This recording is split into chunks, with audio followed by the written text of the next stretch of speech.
صدیوں سے ایک بات کہی جاتی ہے کہ اگر کوئی بلی آپ کا راستہ کاٹے تو پھر کیا کرنا چاہیے۔ ایک بات ہمیشہ یاد رکھیے گا، بلی کا تعلق اس جہان سے ہے اور بلی انسان سے زیادہ گہرا دیکھتی ہے۔ کچھ جانور اللہ نے زمین پہ ایسے پیدا کیے ہیں جس کی سکس سینس روشن ہے، جو جنات کو دیکھ سکتے ہیں، جو آنے والے کل کو دیکھ سکتے ہیں۔ ان عظیم اور انمول جانوروں میں سے بلی بھی ایک ہے۔ ہمیں ایسا لگتا ہے کہ ہم انسانی زمین پہ حاکم ہیں، اصل میں ہر چیز زمین پہ حکومت کرتی ہے اور ہر چیز کا ایک کردار ہے۔ اللہ نے بلی کو اس لیے بھی پیدا کیا کہ وہ انسان کو آنے والے خطرے سے، آنے والی مصیبت سے آگاہ کرے۔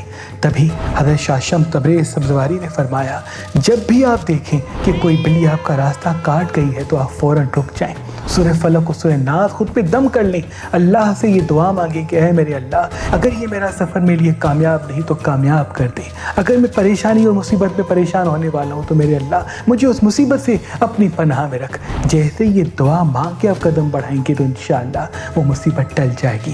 بعض مرتبہ ہماری دعا ہمارے نصیب کو بدل دیتی ہے، لیکن جو انسان اس چیز کو محسوس بھی کرے اور دیکھ کے اگنور کر کے چلا جائے گا تو وہ آنے والی زندگی میں پریشان ہوگا۔ تبھی بلی اگر راستہ کاٹتی ہے تو صدقہ دینا انسان کے لیے ضروری ہوتا ہے، کیونکہ وہ مصیبت اور پریشانی کی طرف ایک اشارہ ہوتا ہے۔ اگر انسان اس وقت اللہ سے دعا مانگے اور حسب توفیق کالی چیز کا صدقہ دے دے تو تمام پریشانیوں سے محفوظ رہے گا۔